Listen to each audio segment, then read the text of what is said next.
Kemudian pilih gorengan yang gede-gede. Jangan kecil-kecil. Contohnya? Contoh, telur yang digoreng brek bulat gitu dibandingkan dengan telur yang orak-arik. Oh oke, dadar ya? Yang bukan dadar, yang lagi. ukurannya kecil. Kalau di orak-arik kan jadi hancur kan? Oh iya, Nah, tahu. itu lebih baik yang besar sekaligus. Atau contoh gini, tempe yang kan tempe ada yang digoreng sepotong besar, ada yang sejari-jari gini Kotak-kotak kan. ya, bener-bener. Nah, yang sejari-jari gini itu lebih menyerap minyak lebih banyak.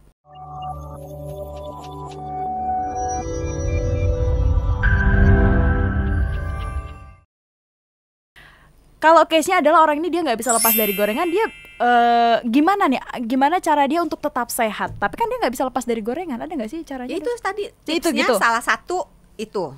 Salah dua, salah. Banyak ternyata. Salah dua. Pilih gorengan yang berkualitas. Nah, taunya. Nah, gorengan yang berkualitas jauh lebih baik kalau kita goreng sendiri. Oke. Karena dengan menggoreng sendiri kita meyakini kebersihannya, benar. kualitas Berapa kali udah digorengnya? Terus kualitas minyak gorengnya, kemudian kualitas penyimpanan minyak goreng itu sendiri. Karena minyak goreng itu kalau konon kabarnya sakitnya karena digunakan minyak goreng itu tidak boleh dipakai berkali-kali. Jadi hanya boleh nanya dong berapa kali dong. Nah, gitu. Tadi kan kirain Doksa masih mau lanjut dulu, makanya tadi dikip dulu pertanyaan berapa kali Doksa. Berapa kali? Biasanya anjurannya 2 kali. Nawar dong 2 kali mahal, 3 kali. tapi nggak bisa nawar lagi, 3 kali tuh udah ini banget. Tapi agak susah ya, karena kalau minyak gorengnya itu baru dipakai 2 kali tapi kualitasnya sudah sangat jelek, tetap harus dibuang. Nah, minyak goreng yang kualitasnya jelek itu adalah yang warnanya udah berubah menjadi gelap, hitam, coklat kehitaman, berbuih, baunya udah nggak enak gitu. Nah, terus kalau mau nyimpennya bagus, minyak gorengnya itu lebih berkualitas, simpanlah di tempat yang tertutup, yang kedap udara, terus bersih. Jadi bekas-bekas gorengan sebelumnya tuh jangan nggak dicampur ya. Iya, kadang-kadang kan suka males ya, brek dibuang aja gitu. Jangan, jadi disaring dulu supaya bekas-bekas gorengannya itu nggak ikut kesimpen. Karena bekas gorengannya itu bisa menjadi media tumbuh kembangnya kuman-kuman yang tidak baik untuk kesehatan kita. Nice. Agak susah gampang, tapi gampang lah itu, tinggal beli botol kaca yang warnanya gelap, beli saringan, udah. Jadi sisa-sisanya ya, keripik-keripik kecilnya itu ya, terus Doksa. dipakai nasi. Enggak dong, kan kita mau ngindari gorengan, Doksa. Kan kita mau ngindari gorengan. Kemudian pilih gorengan yang gede-gede. Jangan kecil-kecil. Contohnya? Contoh, telur yang digoreng brek bulat gitu dibandingkan dengan telur yang orak-arik. Oh oke, dadar ya? Yang bukan dadar, yang ukurannya kecil. Kalau di orak-arik kan jadi hancur kan? Oh iya, tahu. Itu lebih baik yang besar sekaligus. Atau contoh gini, tempe yang kan tempe ada yang digoreng sepotong besar, ada yang sejari-jari gini kan? Ya, bener-bener. Nah, yang sejari-jari gini itu lebih menyerap minyak lebih banyak. Karena dia luas permukaannya menjadi lebih apa, kalau luas lebih besar apa lebih tinggi, lebih luas, lebih gede lah gitu ya, lebih luas daripada yang satu potong besar in total. Karena makin banyak permukaan bahan makanan yang berkontak dengan minyaknya itu masuk menyerap ke dalam. Jadi kalau dia kecil-kecil kan bagian yang terkena minyak jauh lebih banyak daripada yang langsung gede. Bener. Gitu. In total ya, jangan dibandingin sepotong begini dengan sepotong gini ya. Siap, Doksan. Agak gimana ya? Oke. Doksan, aku pernah ngeliat kalau misalnya katanya kan minyak goreng tadi kan itu ada penyimpanannya, cara-caranya untuk yang tips-tipsnya lo untuk nyimpan si minyak goreng ini. Katanya kalau tadi kata Doksan itu bilang 3 kali adalah batas maksimal untuk penggunaan minyak. 3 adalah tawaran. Salah dong saya. 2 kali. Iya. Nah, tapi katanya ada yang bilang kalau minyak goreng, misal kalau kita masak ayam berarti jangan dipakai lagi untuk masak selanjutnya. Atau kalau kita habis masak ikan itu boleh kita masak lagi, minyaknya boleh dimasak lagi dengan ayam atau bahan-bahan protein lainnya gitu, benar nggak sih, Doksan? Sebetulnya sih nggak masalah gitu, hanya mungkin mengganggu cita rasa dan bau makanannya. Jadi misalnya gini, kita minyak bekas goreng ikan kita pakai untuk goreng pisang goreng. Oh, Nanti bener. pisang gorengnya nggak Rasa jelas sarden gitu. dong. Bener-bener. Ini pisang goreng apa ikan goreng? Bener, Gitu. bener. Baunya kan jadi kacau dan Ah. rasanya jadi karena indera perasa kita sebagian dipengaruhi oleh indera penghidu. Jadi kalau nyium baunya apa menguatkan rasa Iya, atau bener-bener. mengacaukan, memperburuk rasa itu pengaruh gitu. Jadi lebih sebenarnya sih nggak apa-apa tapi lebih ke menyelamatkan si cita rasanya ini iya, ya. iya. Oh. Nah, terus tadi kan udah permukaannya kecil-kecil ya. Terus minyaknya kalau bisa pilih sendiri, Bener. goreng sendiri Goreng sehingga sendiri. bisa menentukan berapa kali. Terus yang ketiga, pilih gorengan yang warnanya jangan tua banget.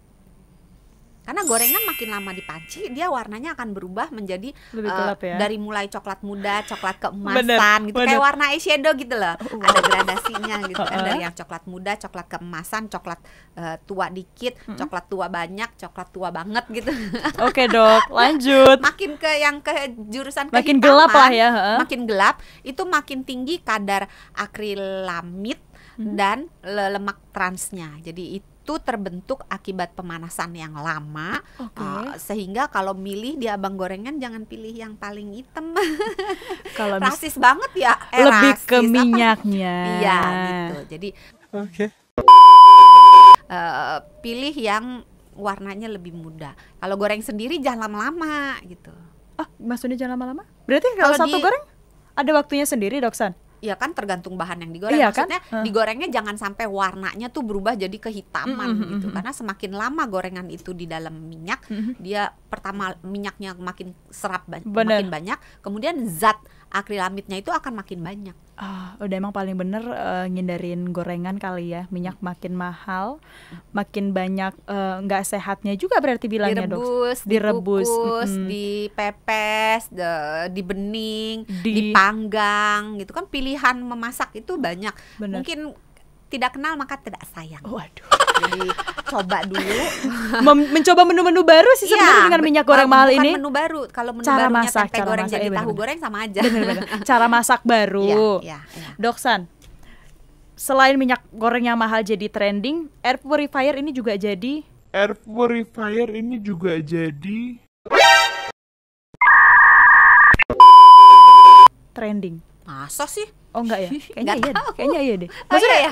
maksudnya karena maksudnya makin kesini makin banyak orang yang beralih ke itu. Nah, itu sebenarnya sudah tepatkah atau sebenarnya nggak beda jauh dengan minyak, Doksan? Sebetulnya kalau dijawab dengan singkat, penggunaan air fryer itu lebih baik daripada penggunaan minyak goreng menggoreng tradisional. Oke.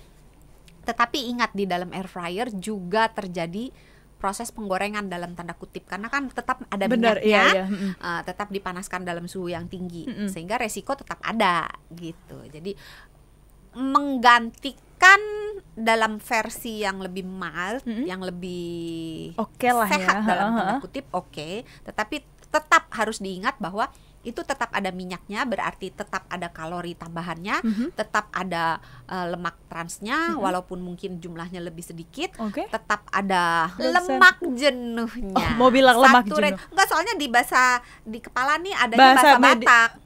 Saturated fat gitu kan. Jadi Seketika. Oke. orang Batak marah semua nanti. Enggak, kok orang Batak enggak marah kok. Mau lihat godang. Ini acara apa sih? Ini acara apa sih sebenarnya? Berarti enggak, sebenarnya kalau untuk beralih juga bisa, tapi masih tetap ada sisi penggorengannya juga. Menggorengnya juga masih ada sisinya. Iya. Jadi bukan berarti boleh Bebas ya. hitam dan putih gitu. Jadi mungkin dari hitam ke abu-abu.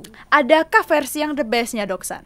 Ya itu tadi di sup, Oh, tetap baliknya ke situ ya. Di Enggak, soalnya direbus, dipanggang. saya mau agak belok-beloknya kayak apalagi sih cara penggorengan yang lebih baik kalau goreng konvensional nggak bisa, air fryer nggak bisa. Ada lagi nggak sih cara goreng yang lain? Nggak ada memang ya? Sebetulnya sih kalau sekali-sekali nggak apa-apa sih ya. Maksudnya kita hidup itu kalau misalnya dikatakan no gorengan sama sekali, Nggak untuk mungkin. beberapa orang ya nggak ada masalah sama sekali. Tapi untuk sebagian orang itu menimbulkan stres psikologi sendiri gitu. Iya, makan. Benar-benar. Masa gue gak boleh makan gorengan? Betul. Gorengan gitu. Ya udahlah, makan aja, nggak perlu terlalu Tipis-tipis. Iya, sepanjang dilakukan hanya sesekali dan jumlahnya juga tahu diri. Dan ingat sisi kesehatan itu enggak cuma dari makan, dari olahraganya bagaimana, aktivitas fisiknya bagaimana, tidurnya bagaimana, tata kelola stresnya bagaimana. Jangan makannya bagus banget tapi begadang, sama aja stresnya tinggi, terus dari pagi sampai pagi lagi duduk doang gitu. Oke. Nggak bisa ya, harus ada tidurnya ya. Harus ada tidurnya sih Doksan. Oke. Oke. Terakhir, Doksan, apa yang mau disampaikan ke sahabat Sonora yang mungkin ini sekarang sama kayak Sesa, gorengan adalah nafas. Nafas bener, kehidupan. masih susah untuk apa ya namanya, ngurang-ngurangin minyak goreng. Sebetulnya kalau dikurangi dengan langsung gitu ya, Nggak bisa. Oh, hari ini aku berniat untuk tidak makan gorengan. Kemudian tiba-tiba kayak simsalabim gitu, bus, langsung hilang. Bisa gitu. Itu untuk sebagian orang bukan hal yang sulit, tapi untuk sebagian orang yang imannya mungkin kurang kuat gitu ya, itu merupakan hal yang maha sulit. Nah, untuk sahabat Sonora yang mau berhenti makan gorengan tapi tidak bisa, tadi itu tipsnya bisa dengan mengurangi frekuensinya, atau mengurangi jumlahnya, atau membuat gorengan yang dimakan itu menjadi lebih sehat dalam tanda kutip. Dalam arti pilih minyaknya yang bagus. Masak Terus, sendiri. Pilih ya warnanya juga yang jangan terlalu tua. Terus pilih benda yang digorengnya itu bahan makanan yang digorengnya itu ukurannya yang lebih besar. Kemudian jenis bahan makanan yang digorengnya itu kalau bisa juga mengandung nutrisi. Misalnya antara misalnya antara tempe goreng dengan cireng. Agak jauh ya, oke. Nah, tempe goreng kan masih ada proteinnya karena itu merupakan kacang-kacangan. Sedangkan kalau cireng kan cuman aci digoreng, jadi isinya cuma tepung aja. Mungkin lebih bijaksana sedikit lebih baik tempe goreng. Terus pilih kalau bisa yang tidak ada salut gula. Tidak ada salut tepung. Jadi misalnya tempe goreng tepung dengan tempe goreng jauh lebih baik tempe goreng karena penambahan tepung, penambahan gula bisa meningkatkan jumlah akrilamidnya satu. Yang kedua adalah penambahan tepung berarti penambahan ekstra kalori. Dan tepung sendiri, tepung yang biasa digunakan untuk menggoreng bukan tepung yang sifatnya karbohidrat yang jenis kompleks. Biasanya karbohidrat yang simple, sehingga membuat lebih tidak sehat gitu. Semoga ada lagi ya Doksan ya? Ada lagi apa ya? Lihat contekan dulu. Kemudian kalau mau makan gorengan, kalau kita goreng sendiri di rumah, ditiriskan dulu sampai minyaknya itu sebagian besar udah turun. Kemudian bisa ditambahkan dengan menggunakan tisu dapur. Kan ada tisu dapur. Bener. Supaya bener. Minyaknya itu lebih terserap lagi di tisu dapurnya. Jadi lebih sehat dalam tanda kutip. Kemudian usahakan menjalankan pola hidup sehat. Kembali lagi tadi, olahraganya bagus enggak, bergeraknya bagus enggak, tidurnya bagus enggak, tata kelola stresnya bagaimana, terus kebiasaan-kebiasaan hidup yang lainnya juga harus diperbaiki. Misalnya udah nggak makan gorengan tapi ngebulnya jalan terus, sama aja bohong. Jadi untuk mencapai hidup yang sehat tentunya pola makan hanya salah satu tiang saja, dan mengurangi makan gorengan itu hanya salah satu tiang dari pola makan yang sehat. Karena pola makan yang sehat kan nggak cuman gorengan, benar-benar. Kita juga tetap harus ngurangin gula, misalnya ngurangin lemak jahat, misalnya lemak trans, kita harus ngurangin garam. Banyak yang dikurangin ya. Jadi yang ditambah lama-lama mungkin ibadah aja. Banyak berdoa supaya kita tetap sehat semuanya ya sahabat Sonora. Good job. Itu tadi dari Dokter Santi. Terima kasih sekali Dokter Santi. Sama-sama. Mudah-mudahan sahabat Sonora yang mendengarkan bisa termotivasi untuk hidup sehat. Karena sehat itu mudah, sehat itu murah. Itu tadi sahabat Sonora. Semoga kalau katanya Doksan itu menjadi motivasi untuk Anda lebih sehat lagi. Tapi kalau Anda mau lebih sehat lagi, Anda bisa cek kanal YouTube-nya Sonora FM untuk lihat lagi tips-tips kesehatan lainnya. Dan kalau misalnya Anda juga mau mendengarkan via podcast juga boleh. Kita ketemu lagi di program Kamu Sehat. Aku sehat gak sih, Dok? Kita sehat. Kita sehat lainnya. Bye. Dah.